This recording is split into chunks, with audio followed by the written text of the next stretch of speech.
al Ministerio de Sonido y también al Ministerio de Música, Adoración y Alabanza, que nos permiten, pues, con la asistencia de ellos, poder adorar a Dios, sentir la presencia de Dios, siempre se esfuerzan por dar lo mejor.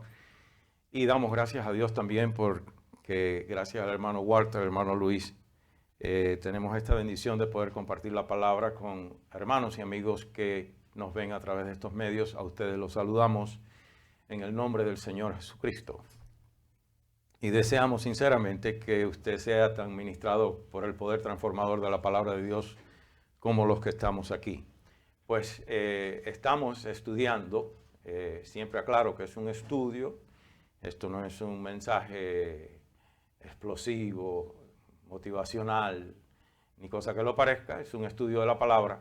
Y estamos estudiando el pasaje de Efesios capítulo 6, verso 10 al 18 específicamente, sobre la armadura de Dios. Ya hoy, con la ayuda, el domingo pasado llegamos al verso 17 y hoy volvemos a ese mismo verso 17, pues le invito que tenga la bondad de leer conmigo en Efesios capítulo 6 y siempre leemos pues desde el 10 hasta donde estamos, eventualmente llegaremos al 18, pero hoy vamos a leer del verso 10 al 17 y leemos en el nombre del Padre, del Hijo y del Espíritu Santo.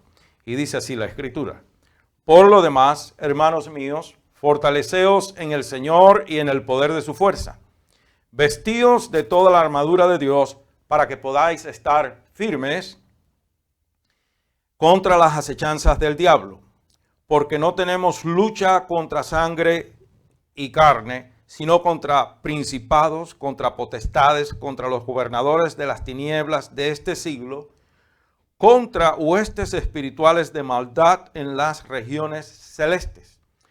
Por tanto, tomad toda la armadura de Dios para que podáis resistir en el día malo, de manera que para nosotros los cristianos hay también días malos, pero eso no quiere decir que estamos vencidos, sino que hay días difíciles. Y habiendo acabado todo, estar firmes.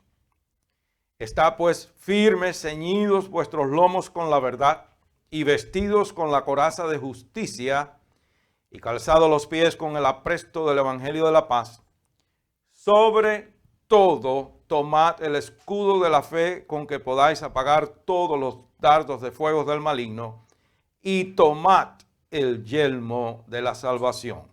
Vamos a llevarlo hasta ahí porque no hemos llegado todavía a la espada, que es la palabra de Dios. Padre, te damos gracias por tu palabra, te damos gracias sobre todas las cosas porque nos has redimido por medio de la sangre preciosa de tu Hijo amado, nuestro Señor Jesucristo, y has derramado tu Espíritu Santo en nosotros para que seamos capaces de entender tu palabra y de vivir a la altura de lo que tú esperas de nosotros.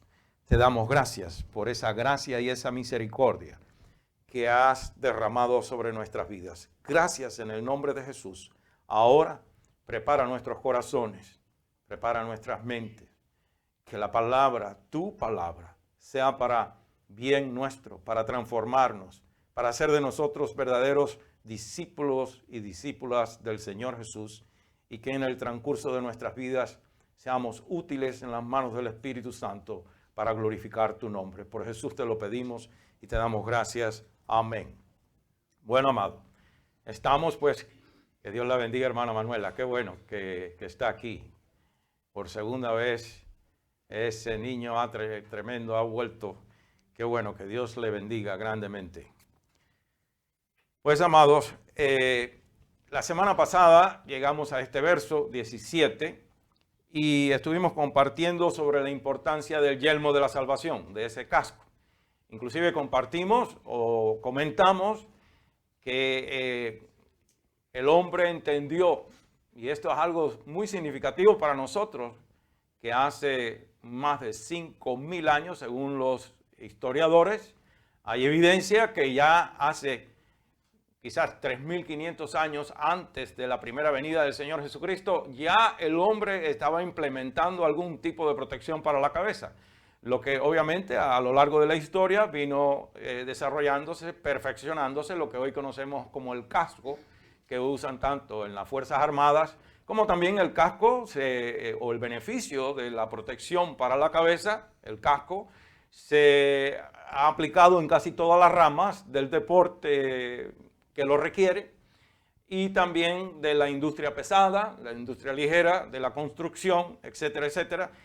Compartida con ustedes inclusive el domingo pasado, que me llama la atención porque pues a mí me gusta ver los documentales de la vida salvaje o documentales históricos o lo que sea, y hay algunos aficionados que pues se deleitan en arriesgarse en esas corrientes turbulentas de los ríos, sobre todo en las montañas, y se tiran con esos kayaks o esas canoas por inclusive unas cascadas increíbles. Esa gente también llevan cascos para proteger sus cabezas por el peligro de tanta roca en la que se están desenvolviendo en esas corrientes tan rápidas de los ríos. Pero viendo todas estas cosas llama mucho la atención o deja mucho que pensar que en esa masa que se identifica como cristianas, hay cristianos que parecen no importarle mucho la protección de su mente porque se arriesgan a navegar en esas corrientes peligrosas del entretenimiento mundano. También no se protegen de las ideas torcidas de las filosofías de este mundo, sobre todo de lo que se llama el postmodernismo, que enseña que no existe la verdad absoluta. Nosotros sabemos que hay una verdad absoluta que no cambia, que es la palabra de Dios. Ellos dicen que no existe verdad absoluta, que todo es relativo. Y el cristiano que no lleva puesto el yelmo de la salvación corre el peligro de ser pues influenciado, su mente ser moldeada, torcida por las ideas erróneas de este mundo y es arrastrado por la corriente de este mundo a la perdición. Por eso Dios nos manda en este verso a ponernos el yelmo de la salvación. El propósito del yelmo de la salvación es la protección de nuestra mente. La protección de nuestra mente. Inclusive, estos cristianos que ya a algunos se les escucha en su modo de hablar, están de acuerdo que no existe la verdad absoluta, pues ni siquiera ese es el tipo de gente que no solamente ignoran, sino que además les cansa, les aburre inclusive la doctrina bíblica. Dicen que la doctrina bíblica ya no es para este tiempo, que es muy cansona, porque ellos no quieren doctrina, lo que quieren es experiencia. No les preocupa, es decir, prefieren vivir bien o sentirse bien a vivir correctamente. Una cosa es decir, o pensar y vivir correctamente. Ellos prefieren la experiencia del momento, disfrutar el momento. Si te gusta, si te place, si lo puedes hacer, hazlo, no te preocupes. Esa era la filosofía de los epicúreos, de los griegos, pues bebe y come hoy porque mañana no sabemos lo que va a pasar. Pero nosotros sabemos que las acciones de hoy tienen consecuencias mañana e inclusive eternamente, tienen consecuencias eternas. Y para eso Dios quiere que nosotros nos pongamos este casco porque Dios anhela que usted y yo un día entremos en el reino de los cielos. De manera que el que no escucha los consejos de la palabra de Dios, el que no actúa de acuerdo a los consejos de la palabra de Dios, su mente no podrá ser transformada por el poder transformador de la palabra de Dios, porque el que no se pone el yelmo de la salvación, que es el concepto completo, el consejo completo de la palabra de Dios, la doctrina bíblica enseñada desde el Antiguo hasta el Nuevo Testamento y enfocada en la gracia salvadora de Dios, el que no lleva ese conocimiento, porque el yelmo de la salvación, quiero aclarar, hermano, que estamos viendo un poquito más profundo esto hoy, por la razón de que se le enseña a alguna gente a tomar las piezas de la armadura de Dios como si fueran amuletos espiritistas. Se le enseña a la gente con el cuento de lo que usted proclame, de lo que usted declare, esa doctrina de la superfe, de la confesión positiva, que no hay fundamento bíblico para ella. Le dice que lo que usted declare con su boca, si usted pues declara promesas de Dios, usted la agarra de la palabra y usted la recita y encima de eso se las pide a Dios en el nombre del Señor Jesucristo, a Dios no le queda ningún remedio que concederle lo que usted está pidiendo. Y eso es un gran engaño, es una mentira. Porque yo le aseguro por la palabra, en la autoridad de la palabra, que si usted no vive esta palabra, no espere recibir la bendición que esa palabra promete. No se trata de lo que yo reclame de labios para afuera. Dios quiere ver que yo lo viva aquí adentro. Entonces se le enseña a alguna gente a recitar las piezas de la armadura como si fuera un amuleto. Se levantan en la mañana y dicen, Señor, yo me pongo el cinturón de la verdad. No me digas, ¿estás viviendo esa verdad? Ahora, si la vivís, si al menos te esfuerzas por conocerla y pues a lo mejor pasa que la resistes de esa manera. Pero si no la vives, pues no trates de ponértela porque no te queda. Porque el cinturón de la verdad no se puede poner sobre la inmundicia de la carne. La carne tiene que ser limpiada primero con la sangre de Jesús, con una obediencia consecuente al gobierno, al señorío del Espíritu Santo en nosotros. Entonces te podrás poner el cinturón de la verdad. Y después si me pongo la coraza de la justicia y me pongo el calzado del apresto del evangelio y tomo el escudo de la fe y bueno, y ahora me voy a poner el yelmo de la salvación. Pero si no hacemos ningún esfuerzo, que en realidad ponerse el yelmo de la salvación es leer, estudiar, meditar en la palabra de Dios y vivirla. Si no hacemos eso, no intentemos recitar las piezas de la armadura como si fuera un amuleto, porque no funciona. Entonces Dios quiere que nosotros nos pongamos este yelmo de la salvación, porque es lo que va a protegernos de no ser moldeado por las filosofías huecas de este mundo, de no ser arrastrado por la corriente pecaminosa imperante en la cultura que vivimos. Entonces Dios dice que nos pongamos este yelmo. Y parece como si cuando Pablo estaba escribiendo aquí, particularmente en esta parte aquí de estos versos, parece como si el Espíritu Santo llamó su atención a Isaías 59, 17, donde Isaías, bajo inspiración divina, describe al Señor luchando por sus escogidos, defendiéndolos del ataque del enemigo. Isaías 59, 17 interesantemente menciona el yelmo de la salvación. Dice Isaías 59, 17, pues de justicia se vistió como de una coraza, con yelmo de salvación en su cabeza. Tomó ropas de venganza por vestidura y se cubrió de celo como de manto. Y aquí en Efesios, note cómo el Espíritu Santo aplica nuevamente el mismo principio, el mismo mandato para todo verdadero cristiano. Todo verdadero cristiano anhela conocer la palabra de Dios y no solamente conocerla, todo verdadero cristiano se esfuerza por vivirla. Yo no estoy diciendo que Dios espera de nosotros que seamos teólogos, eruditos en la Biblia, pero que hagamos el esfuerzo de conocer esa carta de amor que nuestro Padre Celestial escribió para nosotros.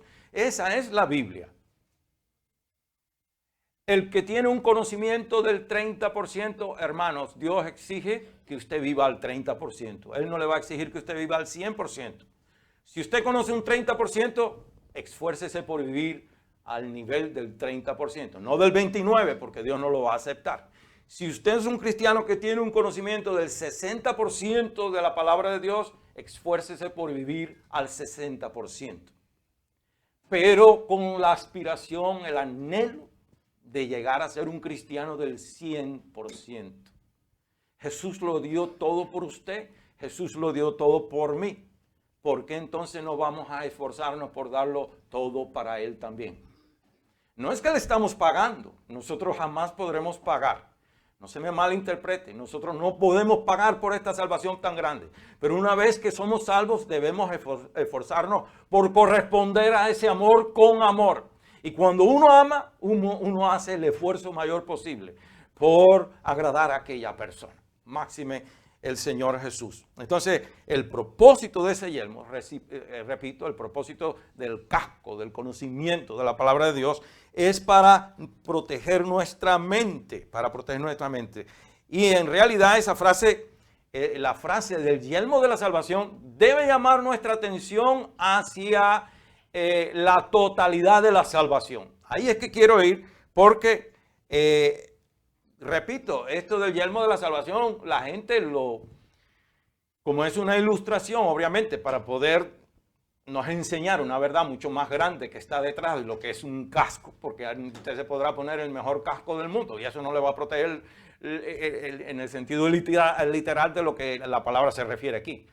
Póngase un casco de los que usan en las Fuerzas Armadas, pero no le va a proteger su mente de la influencia dañina de las corrientes de este mundo.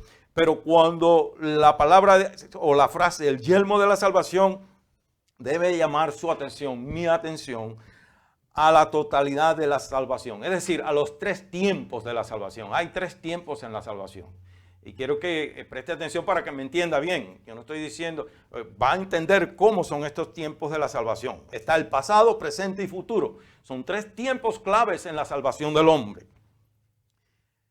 El primer aspecto de la salvación, que es el aspecto pasado de la salvación en cuanto a lo que ya Dios ha hecho por nosotros, significa que Dios le ha salvado a usted no solamente del pecado, sino también de las consecuencias futuras del pecado. Es decir, las consecuencias futuras es una condenación eterna en el lago de fuego. Pero Dios nos ha salvado del pecado y de sus consecuencias. Para eso vamos a ir a Efesios 2. Efesios 2, del 1 al 9. Es decir, como aclaré desde el principio que estamos en un estudio, yo no sé hasta dónde voy a llegar hoy, hasta donde el Espíritu Santo permita.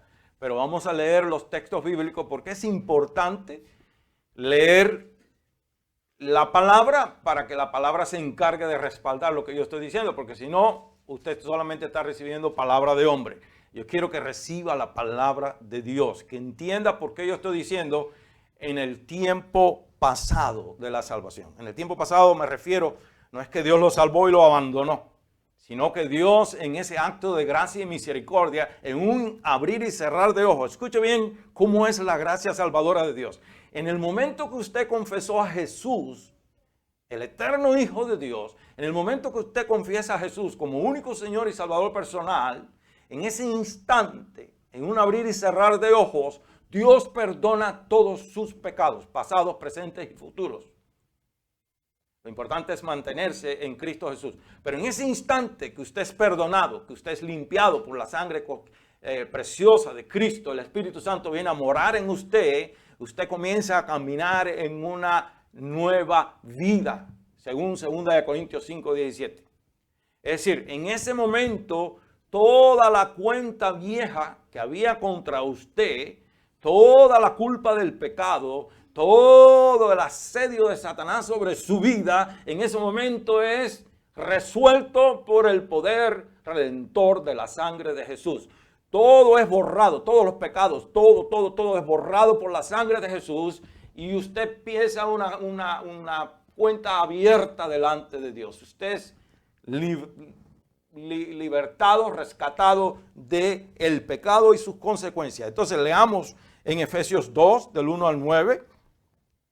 Dice, y Él os dio vida a vosotros cuando estabais muertos en vuestros delitos y pecados, en los cuales anduvisteis en otro tiempo siguiendo la corriente de este mundo, conforme al príncipe de la potestad del aire, el espíritu que ahora opera en los hijos de desobediencia, entre los cuales también todos nosotros vivimos en otro tiempo en los deseos de nuestra carne, haciendo la voluntad de la carne y de los pensamientos, y éramos por naturaleza hijos de ira, lo mismo que los demás. Yo he explicado con quizás más detalladamente este pasaje en otras ocasiones, pero hay un detalle que no quiero pasar por alto, y es este detalle último del verso 3, donde dice, y éramos por naturaleza hijos de ira. Y éramos por naturaleza quiere decir que nuestra naturaleza innata, esa naturaleza caída del hombre, por más que nos esforzáramos, no podíamos de ninguna manera ni buscar a Dios ni agradar a Dios. Máxime que estábamos muertos en delitos y pecados. Un muerto no puede hacer nada por sí mismo. Es todo por la gracia de Dios. Él nos buscó, Él siempre ha buscado al hombre. No hay un hombre en la historia de la humanidad que registre la escritura que haya buscado a Dios. Dios buscó siempre al hombre. Búsqueme uno. Creó al primero. Lo hizo del barro, ¿no? Me voy a tomar unos minutos para eso. No lo iba a hacer, pero lo voy a hacer. Ese primer hombre que Dios creó pecó contra Dios. ¿Qué fue lo primero que hizo el hombre después que pecó contra Dios? Pretendió esconderse, porque de Dios nadie se puede esconder. Y Dios sale a buscarlo. Él no buscó a Dios. Dios sale a buscarlo a él. Y le dice, ¿dónde estás? ¿Por qué te has escondido? ¿Qué has hecho? Dios no está buscando información. Él lo sabía todo. Él siempre lo sabe todo. Las preguntas de Dios siempre son para hacer reaccionar al pecador. Para llamar nuestra atención, para que nos veamos, para que nos preguntemos, ¿qué he hecho? Entonces, usted sabe el resto de la historia. Ese es el primer ejemplo. Dios buscó al primer pecador y lo mejor que pudo hacer aquel hombre por él es que se había vestido con hojas de higuera. Nosotros no podemos hacer nada para cubrir nuestro pecado. Entonces Dios tuvo que sacrificar un animal que representa, como es un animal inocente, representa el sacrificio perfecto de Cristo. Y entonces lo vistió de las pieles de aquel animal, etcétera, etcétera. Primer hombre, Dios lo busca. Segundo hombre, después del diluvio, ¿buscó a Abraham a Dios alguna vez? Dios fue quien buscó a Abraham primero. ¿Salió Moisés a buscar a Dios en el desierto? Fue Dios quien se le apareció a Dios en el desierto. Y siga usted haciendo la cuenta. Pablo, Saulo de Tarso, ¿salió a buscar a Dios en su camino a Damasco o fue Dios quien lo interceptó y le dijo, ¿qué haces? Los discípulos, ¿cuáles de los discípulos buscaron al Señor? Todos los buscó Él. ¿Y a usted buscó a Dios? No, Él echó a alguien detrás de usted. O lo llevaron invitado. Alguien Dios usó. Pero es Dios atrayéndonos. De manera que es Dios quien nos salva. Aquí. Y cuando dice en este texto que por nuestra, es decir, y éramos por naturaleza hijos de ira, lo mismo que los demás. Esto lo sella todo. Porque está diciendo por nuestra naturaleza humana, caída, pecaminosa, el hombre jamás buscaría a Dios, ni mucho menos podía salvarse a sí mismo. Y sigue diciendo el pasaje, pero Dios, note cómo después de esta nube negra que forman los prestos de nuestra realidad, la realidad del pecado del hombre, en los 3 primeros versos de este capítulo, irrumpe en esa tiniebla, irrumpe la gloria de la luz salvadora de Dios, porque dice, pero Dios, que es rico en misericordia, por su gran amor con que nos amó, si aún estando nosotros muertos en delitos, en pecados, nos dio vida juntamente con Cristo. Por gracia sois salvos. Por gracia. Gracia significa favor o regalo no merecido. No nos lo merecíamos. Y sigue diciendo, y juntamente con Él nos resucitó y asimismo nos hizo sentar en los lugares celestiales con Cristo Jesús para mostrar en los siglos venideros las abundancias, la abundante riqueza de su gracia en su bondad para con nosotros en Cristo Jesús.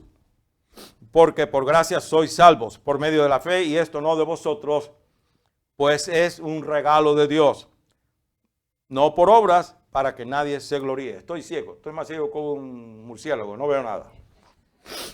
El caso es que estamos hablando de el primer aspecto de la salvación, es que Dios nos ha salvado del pecado y sus consecuencias. Vayamos ahora a Colosenses capítulo 1. En Colosenses 1, verso 12 al 14, leemos. Con gozo, dando gracias al Padre que nos hizo aptos para participar de la herencia de los santos en luz. Hermano, preste atención a las palabras claves. Al Padre que nos hizo aptos. ¿Éramos nosotros aptos? No, Señor. Él, por su gracia, allá en el primer capítulo de Efesios dice que por el puro afecto de su voluntad. Dice que nos amó y nos aceptó en el amado desde antes de la fundación del mundo. No había ni siquiera hecho todavía Adán, el primero, que lo hizo, un muñeco de barro, que el hombre no es nada excepto que el Espíritu Santo mora en él. Porque el muñeco era un muñeco y no vino a ser alma viviente hasta que Dios sopló aliento de vida en él. ¿Se da cuenta? Que el hombre no es nada. La Biblia dice que la vida del hombre es como un soplo. Es como un poco de vapor de agua. Que ahora es y luego ya no está. Entonces vemos cómo dice que dando gracias al Padre que nos hizo aptos para participar de la herencia de los santos en luz. Note cómo ya en este pasaje también estamos hablando del conflicto permanente entre la luz y las tinieblas. Para participar de la herencia de los santos en luz. Recuerde que estamos hablando del yelmo de la salvación y lo que nos va a proteger del ataque constante, cruel, perverso, muy bien, pues como diríamos, planeado, gracias hermano. Cosa más grande, como me patina el cloche de vez en cuando. Pues planeado es decir, para destruir su vida, para arrastrarlo a usted en la cuneta. Porque el diablo no le satisface solamente destruirlo y ya. No, él lo quiere arrastrar a usted en la presencia de todo el mundo, hacerlo, pues desacreditarlo, arruinarlo, matarlo. Primero en cuanto a la credibilidad de su vida y después se lo lleva al infierno de una vez. Porque hay algunos que él le empieza a susurrar en el oído, mira todo lo que te ha pasado, mejor suicídate. Tú no vales para nada. Pero aquí dice que Dios nos ha hecho participar en la herencia de los santos en luz, el cual nos ha librado de la potestad de ¿qué? De las tinieblas y trasladado al reino de su amado Hijo, en quien tenemos redención por su sangre, el perdón de pecados. Note, amados, que esto es parte de cómo Dios nos libró a nosotros, no solamente del pecado, sino de las consecuencias del pecado, porque dice que nos ha librado de la potestad de las tinieblas, el conflicto entre la lucha entre la luz y las tinieblas. Y ahora en ese mismo Colosenses 2, vamos al verso 13 al 15, donde dice, y a vosotros estando como muertos. Hermanos, yo he insistido en esto muchas veces porque anhelo y no es que si insisto, no pretendo que es que usted no tenga el alcance del entendimiento, por nada del mundo me atrevería yo a pensar eso. No pretendo que ni yo sepa más que usted ni usted que yo, porque somos hijos e hijas de Dios y Dios no hace acepción de personas, amado. Pero la reiteración, la repetición es lo que hace posible la enseñanza. E insisto en que si estábamos muertos en delitos y pecados, yo quiero que por favor pensemos qué puede hacer un muerto por sí mismo. ¿Puede levantar un muerto un brazo? Como dicen los puertorriqueños, ¿puede dar un muerto un tajo en defensa propia? No. Usted lo pincha, puede reaccionar a los estímulos, lo pincha, le pega una plancha caliente, dice, ay, me quemaste, ¿es un muerto? No. Estábamos muertos, estábamos biológicamente vivos, sí. A lo mejor teníamos, bueno, en aquellos tiempos, yo tenía 29 años cuando Dios me salvó, pues tenía la salud de un toro padre. Pero, sin cuernos, por supuesto, pero sí, vamos a aclarar porque está mi esposa ahí, sí. Pero, hermanos, y perdone si suena un poco feo eso, pero para nosotros allá en Cuba no suena feo. Como estamos en un rollo de muchas culturas, pues tenemos que aprender los unos de los otros. ¿Dónde estaba? Bueno, el caso es que un muerto no reacciona a nada y nosotros estábamos biológicamente muy saludables, muy contentos, muy gozosos, pero estábamos espiritualmente muertos. Éramos incapaces de entender el mensaje de la salvación. Ni siquiera nos interesaba. No nos interesaba para nada. Lo que nos interesaba era ir para el otro lado, para el lado de lo malo, de lo que nos llevaba a la perdición completa. Pero entonces dice él que estábamos muertos en pecados y en la incircuncisión de vuestra carne. Os dio vida juntamente con él, es decir, con Jesús, perdonándoos los pecados, anulando el acta de los decretos que había contra nosotros, que nos era contraria, quitándola de en medio y clavándola en la cruz, y despojando a los principados y a las potestades, los exhibió públicamente, triunfando sobre ellos en la cruz. Note una frase muy importante aquí. Había contra nosotros, y la otra dice quitándola de en medio. Quiere decir que eran obstáculos que humanamente eran imposibles de pasar. No podíamos pasar.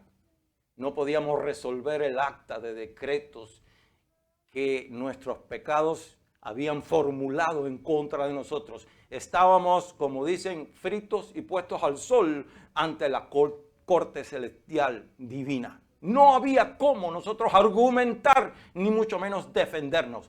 Éramos culpables, condenados al castigo eterno en el infierno. Pero Dios, por su gracia, nos salvó de esos pecados, cualquiera multitud de lista que tuviéramos cada uno de nosotros, y de las consecuencias del pecado. Ese es el primer aspecto de la salvación en cuanto al pasado.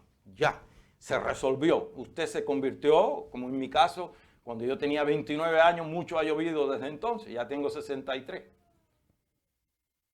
Entonces, allá, en ese instante, en ese día, Dios no me dijo, bueno, como confesaste a Jesús ahora como tu único Señor y Salvador personal, vamos a ver cómo te va y yo te voy a ir quitando los pecados poco a poco. No, en el instante que yo lo recibí, porque hay que recibir a Jesús y hay que confesarlo como único Señor y Salvador personal para poder ser salvo, para poder ser limpiado con su sangre preciosa y poder ser exonerado, es decir, perdonado. Toda esa culpa es quitada de nosotros. Eso sucedió allá. Ahora bien, el segundo aspecto o el aspecto presente de la salvación significa que Dios le está a usted rescatando del poder del pecado o de esa inclinación innata que hay en nosotros para pecar. No me diga que después que usted confesó a Jesús nunca más ha tenido una tentación a pecar. ¿Sí? Pues todos tenemos que luchar contra esa carne, contra ese, y eso Dios no, eso no está ahí, pues Dios no ha dejado eso, no lo ha ignorado. Dios está muy claro de que en nosotros hay una lucha diaria. Y ese es el aspecto presente de la salvación, que Dios nos está rescatando o salvando de nuestra tendencia innata, pecaminosa, es decir, a pecar, de esa, diríamos, ¿cómo se dice?, de esa naturaleza caída, que aunque hemos sido rescatados, redimidos en la sangre de Jesús, todavía vivimos en este cuerpo de carne y hueso, y esta lucha será, hermanos y hermanas, hasta el día que seamos arrebatados. Hoy Dios nos llame vía de la muerte. Entonces, para ver este aspecto de la salvación tenemos que ir a Romanos capítulo 6. En Romanos 6 y verso 10, vamos a ver cómo Dios nos está rescatando progresivamente. Esto es un proceso progresivo y dilatará por cuánto tiempo nosotros nos toque peregrinar por esta tierra. Unos hermanos maduran más pronto, otros le toma más tiempo. Y todo tiene que ver a veces con cuánta diligencia toman el mensaje de la palabra de Dios. Es más, antes de ir a Romanos, déjenme, por favor, porque me viene a la mente, vamos a Primera de Pedro. Para poder probar por la palabra por qué unos maduran más rápido que otros. O Segunda de Pedro.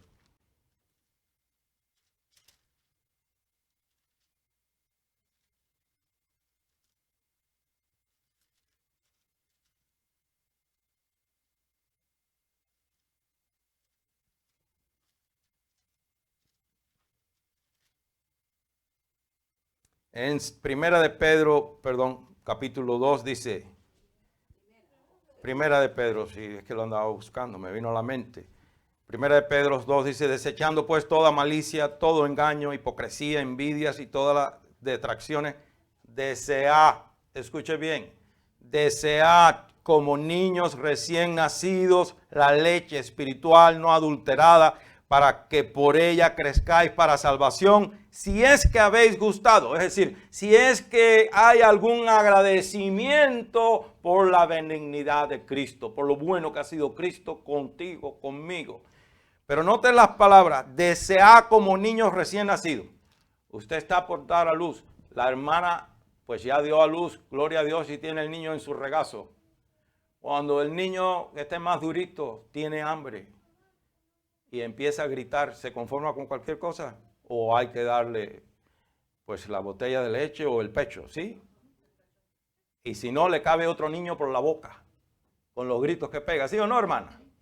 Bueno, pues esto es lo que quiere decir esto. Desead como niños recién nacidos. En otras palabras, despierta en ti un apetito voraz, desesperado por conocer la palabra de Dios, pero eso es lo menos que a la gente le interesa hoy día.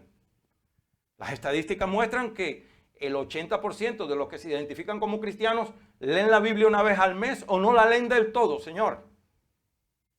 Entonces, ese es mi punto, porque Dios no hace excepción de personas, pero hay personas que maduran más rápidos que otros en los caminos del Señor y son los que se aplican a conocer la palabra de Dios. La madurez espiritual no viene solamente porque vayas a una campaña y te pongan una mano en la cabeza y caigas boca arriba y te hablen en el oído lenguas y cosas por el estilo. La madurez espiritual viene en el conocimiento de la palabra y en la obediencia y vivir esa palabra. Mientras más yo conozco la palabra y más me dejo gobernar por la palabra, mayor madurez espiritual tengo. Porque soy un niño ahora zarandeado por todo viento de doctrina que viene, porque la gente le dan el amén a cualquier bobería que dicen. Es absurdo y ridículo escuchar a la gente en campañas pues evangelísticas donde aquel dice una barbaridad desde el púlpito, pero como es el predicador, todo el mundo le da el amén a una barbaridad que no tiene sentido ni fundamento bíblico. Pero ¿por qué la gente le da amenes a cosas que no tienen sentido? Porque no conocen la palabra. Están acostumbrados a recibir lo que venga. Pues ahí lo dice, como niños recién nacidos, desead como niños recién nacidos la leche espiritual no adulterada, para que por ella crezcáis para salvación, si es que habéis gustado la benignidad del Señor. Y ahora vamos entonces a Romanos capítulo 6, porque estamos hablando de cómo Dios nos va rescatando del poder del pecado, de esa influencia del pecado que encuentra respuesta favorable en nuestra inclinación a pecar. Hermanos, mientras más usted mate el pecado en usted, menos tendrá el diablo donde agarrarlo a usted o atraerlo por medio de los halagos y los atractivos de este mundo. El diablo usa este mundo para hacernos pecar a nosotros. Pero nosotros tenemos la última palabra. La Escritura dice que el hombre tiene la última palabra. Nosotros podemos decir sí o nosotros podemos decir no. Y si nosotros nos ponemos en las manos del Espíritu Santo y nos comprometemos, es decir, determinamos vivir para Él y dejarnos gobernar por la palabra de Dios, yo le aseguro que cada victoria que usted va obteniendo por medio del Espíritu sobre esa inclinación a pecar, cuando usted se propone decir no y usted gana esta hoy, mañana usted va a estar más poderoso para ganar la próxima y pasado la otra. No estoy diciendo que ahora andemos como garza petulante con el cuello estirado y el pico levantado creyéndonos que somos más santos que nadie, porque el que crea estar firme, cuide que no caiga. Pero es una realidad bíblica. Mientras más usted se somete al señorío del Espíritu Santo y por medio del Espíritu usted anhela vivir esta palabra, usted se deja gobernar, que no dice también en Colosenses, allá por el capítulo 3 de Colosenses, dice que la palabra de Cristo gobierne ampliamente en ustedes, es un mandamiento. Cuando, hermanos, yo no sé si me estoy dando a entender, cuando yo permito que el Espíritu me vaya ayudando a vencer cualquier inclinación a pecar que sea, Y por favor no piense que pecar es exclusivamente en lo inmoral, en lo sexual. No, pecamos de mil maneras.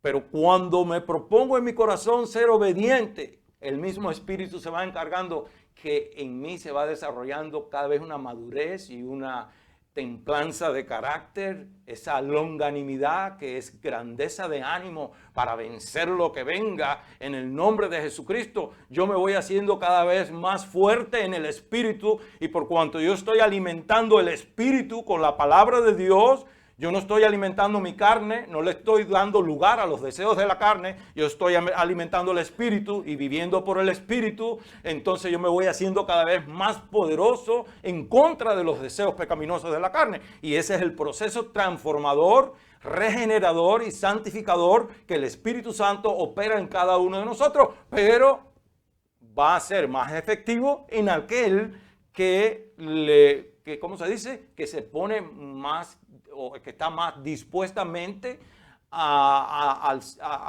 obedecer al Señor en estas cosas.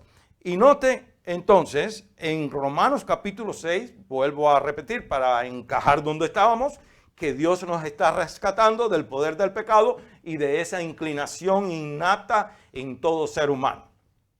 En Romanos 6, verso 10, vamos a empezar ahí arriba donde dice, porque en cuanto murió, está hablando del Señor Jesucristo, al pecado murió. Note que nosotros debemos emular o imitar el ejemplo de Cristo. Cuando dice al pecado murió, usted y yo tenemos que morir al pecado y hacer morir el pecado nosotros. Nosotros tenemos que tratar el pecado con completa radicalidad.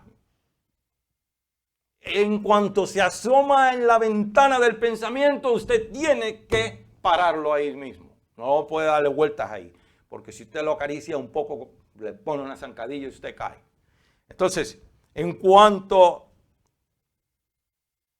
porque en cuanto murió, al pecado murió una vez por todas, mas en cuanto vive, para Dios vive. Nosotros morimos al pecado, tenemos que vivir para Dios. Así también vosotros, dice el verso 11, consideraos muertos al pecado. El mismo concepto. Muerto al pecado, ¿qué quiere decir? Que yo no voy a reaccionar a los halagos o a los alones o a cualquier estímulo del pecado para hacerme ceder a sus sugerencias. Si yo estoy muerto al pecado, el pecado no puede provocarme a mí. ¿Por qué? Porque yo estoy con los ojos fijos en el Señor Jesucristo. Usted dirá, eso se dice muy fácil, pero no se hace. No, en nuestra fuerza no lo lograrás nunca. En mi fuerza no lo lograré nunca, ni en la suya usted lo va a lograr nunca. Pero si usted es un hombre o una mujer que decide dejarse gobernar por el Espíritu Santo y vivir esta palabra, yo le aseguro que se puede, porque entonces llamaríamos a Dios mentiroso, porque Él nos está diciendo aquí que sí se puede. Aquí dice, sigue diciendo, muertos al pecado, pero vivos para Dios en Cristo Jesús, Señor nuestro. Ahora note en el verso 12. No reine pues el pecado en vuestro cuerpo mortal, de modo que lo obedezcáis en sus concupiscencias. Cuando Dios dice aquí, no reine pues el pecado en vuestro cuerpo, Él está consciente que el germen del pecado está en usted y en mí. Dios no está diciendo que ya no hay pecado en nosotros, que no debe gobernar ese pecado en nosotros, es lo que Él está diciendo. ¿Me entiende, amado? Es decir, en nosotros está todavía el germen del pecado. Nosotros tenemos a Jesús en nosotros, el Espíritu Santo mora en nosotros, pero todavía estamos en este cuerpo de carne y hueso. Y eso es un misterio que yo no lo entiendo, pero cuando estemos allá lo entenderemos. Lo que no entiendes ahora lo entenderás después, le dijo el Señor a sus discípulos. Y yo creo que eso es parte de lo que más glorifica a Dios y lo que más le tapa la boca al diablo. Porque Él dice, mira, estos, yo no los he hecho ángeles, no, es decir, estos no están inmaculados y perfectos, pero de buena voluntad me obedecen a mí. Tienen la opción de seguir pecando, pero han optado por vivir para mí. Dios no quiere robot. Dios no quiere robot. Dios quiere hombres y mujeres que han decidido vivir para Él. Entonces dice, Ni tampoco presentéis vuestros miembros al pecado como instrumentos de iniquidad, sino presentaos vosotros mismos a Dios como vivos de entre los muertos y vuestros miembros a Dios como instrumentos de justicia. Ahora bien, la razón por la cual usted y yo sí podemos vivir una vida santa para Dios. ¿Se puede, hermano? Porque el pecado no se enseñoreará de vosotros. Es decir, está en vosotros, pero no puede mandar en vosotros. Está en mí, pero no me puede mandar porque hay uno más poderoso que él que mora en mí. Y que por su gracia quiere que yo viva una vida victoriosa. Jesús vino a comprar una vida superabundante para usted y para mí. Y es la vida vivida en el Espíritu. Es la vida vivida de acuerdo a la palabra de Dios. Y se puede, no se deje engañar por las mentiras del diablo que le va a decir, no, tú no puedes. Sí puedes. Porque todo lo puedo en Cristo que me fortalece. Esto no es licencia para nosotros pretender que somos más santos que los demás como los legalistas. Nosotros no somos legalistas. El legalista mira por encima del hombro al otro hermano y se cree superior al otro hermano. Y ya con solo pensar que está superior al otro hermano, ya está pecando. Porque ninguno aquí de nosotros tiene licencia para señalar con el dedo al otro. Yo recuerdo que recién convertido, yo me acuerdo que decían, cuando tú señalas con el dedo a alguien, tienes 3 dedos señalándote de vuelta a ti y uno hacia Dios. Entonces no señalemos porque estamos más condenados todavía. El caso es que en el 14 dice, porque el pecado no se enseñoreará de vosotros, pues no estáis bajo la ley, sino bajo la gracia. Y esa frase que dice bajo la gracia señala hacia el Señor Jesucristo como una gran flecha de esa de tránsito, bien grandota. Señala hacia el Señor Jesucristo. Lo que quiere decir bajo la gracia no es que estamos pues como niños mimados para hacer lo que nos parece. Estamos bajo la gracia, quiere decir que todo lo que usted necesita para vivir una vida victoriosa para Dios, una vida que glorifica al Padre y una vida que sea pues de bendición a usted y a su familia. Todo lo que usted necesita para vivir esa vida victoriosa le ha sido dado por medio de la gracia en Cristo Jesús. Estamos bajo la gracia. Entonces esa es la garantía que tenemos de que Dios nos está rescatando progresivamente de los efectos del pecado. Por eso hay algunos que dan un patinazo de vez en cuando y otros que caminan siempre firmes, porque depende de cómo usted, bueno, pues ahora en estos días creo que mi hijo me estaba diciendo que están en las calificaciones para las Olimpiadas, ¿no? Para las Olimpiadas de este año. Están en diferentes universidades, están probando lo de campo y pista y todos esos deportes que participan de las Olimpiadas. Y ahí van a ir seleccionando el que da el mejor grado, ¿no? Y en muchos deportes, en casi todos, quien da el mejor grado es el que más se esfuerza. Sí, que tiene algunas habilidades mejores que la del otro, pero siempre es el deportista que está más dispuesto al sacrificio de dar el mejor grado posible. Y cuando usted como cristiano está dispuesto a esforzarse por vivir para Jesús, no por beneficios personales, sino por gratitud, por amor, porque usted anhela glorificar a Jesús en todos los aspectos de su vida, estoy seguro que le va muchísimo mejor. Entonces, yo no voy a ir más lejos. Solamente quiero tocar o terminar este segundo aspecto de la salvación, que es donde el Señor nos está rescatando de los efectos del poder del pecado en nosotros o esa inclinación natural en nosotros a pecar. Pero quiero, antes de concluir, con eso mismo en mente, ir a Romanos capítulo 8 y vamos a leer del verso 5 al 13. Porque aquí se demuestra que en la carne no podemos hacer nada. Pero por cuanto el Espíritu de Cristo, según el verso 9, mora en nosotros, ese mismo Espíritu de Cristo, que es uno de los nombres, de los muchos nombres del Espíritu Santo, ese mismo Espíritu Santo que mora en nosotros, también por medio de él, usted y yo podemos hacer morir los deseos de la carne en nosotros. Y dice en Romanos capítulo 8, verso 5, note las palabras, porque yo tengo 2 minutos para terminar. Porque los que son de la carne piensan en las cosas de la carne. Entonces, hermano, estamos hablando, para que no perdamos el hilo de este asunto, del del casquete de la salvación, del yelmo de la salvación. Estamos hablando del yelmo de la salvación. Llevar el yelmo de la salvación, extraer también todos mis pensamientos sujetos, cautivos, en obediencia al Señor Jesucristo. Porque si yo le doy rienda suelta a mis pensamientos y solamente estoy pensando en babosadas y en pájaros preñados y en cosas semejantes de la carne, ¿cómo rayos voy entonces yo a pensar según el Espíritu? Porque los que son de la carne piensan en las cosas de la carne, pero los que son del Espíritu, y está con letras mayúsculas, y este es un capítulo muy importante en Romanos, porque aquí se menciona el Espíritu Santo 18 veces. En este solo capítulo se menciona 18 veces al Espíritu Santo. Dice, pero los que son del Espíritu, en las cosas del Espíritu, piensan en las cosas del Espíritu. Porque el ocuparse de la carne es muerte, pero el ocuparse del Espíritu es vida y paz. Por cuanto los designios de la carne son enemistad contra Dios, porque no se sujetan a la ley de Dios, ni tampoco pueden. El hombre carnal, por más que quisiera sujetarse a Dios, no puede. Con la mejor intención del mundo, no puede. Ni siquiera puede buscar a Dios, excepto Dios nos busca a nosotros. Y los que viven según la carne no pueden agradar a Dios. Ahí está. Mas vosotros no vivís según la carne. Escuche, aunque hay un germen pecaminoso en nuestra carne, ya nosotros no vivimos según la carne.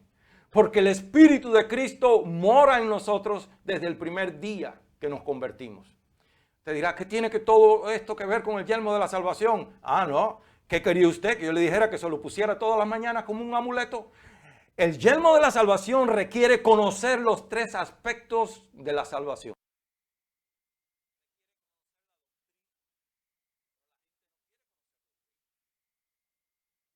La cosa que más ataca el diablo a usted es que usted dude de su salvación. Es uno de los ataques favoritos del diablo, que usted llegue a dudar si usted es salvo o no. Y aquí es donde nosotros tenemos que ver. Vamos a seguir leyendo y ya voy a terminar. Mas vosotros no vivís según la carne, sino según el Espíritu. Pero ahora está la cosa. Si es que el Espíritu de Dios mora en vosotros. Y vamos a probar cómo sabemos si es que mora en nosotros o no al final de este mensaje que no va a ser hoy. Y si alguno no tiene el Espíritu de Cristo, no es de él. Una de las pruebas, o la prueba única y absoluta de que somos de Cristo, es que el Espíritu de Cristo esté morando en nosotros. Una de las pruebas de que el Espíritu Santo mora en nosotros es que provoca en nosotros un amor, despierta en nosotros amor por Dios y su palabra, y amor por el prójimo. Entonces, seguimos para terminar. Mas vosotros no vivís según la carne, sino según el Espíritu, si es que el Espíritu de Dios mora en vosotros. Y si alguno no tiene el Espíritu de Cristo, no es de él. Pero si Cristo está en vosotros, escuche bien, amados, el cuerpo en verdad está muerto a causa del pecado, mas el Espíritu vive a causa de la justicia. Y si el Espíritu de aquel que levantó de los muertos a Jesús mora en vosotros, el que levantó de los muertos a Cristo Jesús vivificará también vuestros cuerpos mortales por su Espíritu que mora en vosotros. Así que, hermanos, deudores somos no a la carne para que vivamos conforme a la carne, porque si vivís conforme a la carne moriréis. Mas si por el Espíritu hacéis morir las cosas de la carne, viviréis. Y sigue diciendo, ¿dónde es que estoy? Hasta ahí, en el 13. Entonces vamos a dejarlo aquí. Note cómo esto del yelmo de la salvación incluye los tres aspectos de la salvación, pasado, presente y futuro. El futuro se los dejo para la semana que viene y ver si terminamos todo. Pero el futuro en sí es, el aspecto futuro de la salvación es que Dios lo rescatará a usted, me rescatará un día de la presencia del pecado. Eso quiere decir, ya sea vía de la muerte o que suene la trompeta, Él nos va a arrebatar de este mundo de pecado y nos va a llevar al reino de los cielos. Pero ¿entendieron? El aspecto pasado, Dios nos rescató del pecado y sus consecuencias. El aspecto presente, por eso es que no es solo lo que Jesús hizo por nosotros en la cruz, es lo que Jesús está haciendo por nosotros ahora y lo que Jesús va a hacer por nosotros en el futuro. Y en todo este proceso Él no nos suelta. Ni el Padre nos suelta, ni el Hijo nos suelta, ni el Espíritu Santo nos suelta, porque la Trinidad Divina está envuelta en la salvación del hombre. Y eso está a lo largo de la Escritura. Vamos a estar en pie, amados. Yo quisiera seguir a viaje, pero no se puede porque se me van ¿cómo se llama? A desalentar a algunos de ustedes. Perdemos ¿cómo se llama? El especial del chino, que ya no es ningún especial. Subieron los precios horribles. Señor Padre Santo, te damos gracias por tu palabra. Y te rogamos que pongas en nosotros un anhelo sincero de atesorarla en nuestros corazones, de entenderla con nuestro entendimiento, apreciarla, pero atesorarla en el corazón. Y que estemos armados de la verdad para que realmente llevemos el yelmo de la salvación como se debe, como tú enseñas, conociendo todos los aspectos de la salvación, todo lo que ha hecho el Señor Jesucristo por nosotros, lo que está haciendo y lo que hará. Y para ustedes, amados hermanos y amigos, especialmente para los amigos, si usted aún no conoce al Señor Jesucristo, es imposible que se pueda poner el yelmo de la salvación. Y lo único que en este momento, el primer requisito es que usted reconozca que es pecador o pecadora y que confiese, que reciba al Señor Jesús en su corazón como su único Señor y Salvador personal. Y el Espíritu Santo iluminará su entendimiento a tal manera que también usted llevará el yelmo o esa protección para su mente. Y su mente será una mente limpia de todo tipo de ideas preconcebidas, de ideas mundanas y de ideas que contristan, es decir, ofenden a Dios, ofenden al Espíritu Santo. Pero si usted quiere hoy comenzar a vivir una vida completamente diferente, una vida limpia de pecado, una vida que agrade a Dios, que sobre todas las cosas, una garantía por si usted muere, vaya al cielo y no al infierno, diga conmigo esta oración: Señor Jesucristo, reconozco que soy pecador o pecadora si usted es mujer. Y en este momento yo te recibo, yo te confieso como mi único Señor y Salvador personal. Y te ruego que me limpies de todos mis pecados con tu sangre preciosa. Inscribe mi nombre en el libro de la vida. Que tu Espíritu Santo me enseñe a vivir para ti el resto que me quede en esta tierra. Si usted hace esa oración, nunca se va a arrepentir. Que Dios lo bendiga grandemente. Y a nosotros aquí, amados, que Dios nos bendiga, poniendo en nosotros el apetito, la sed, el hambre de un recién nacido.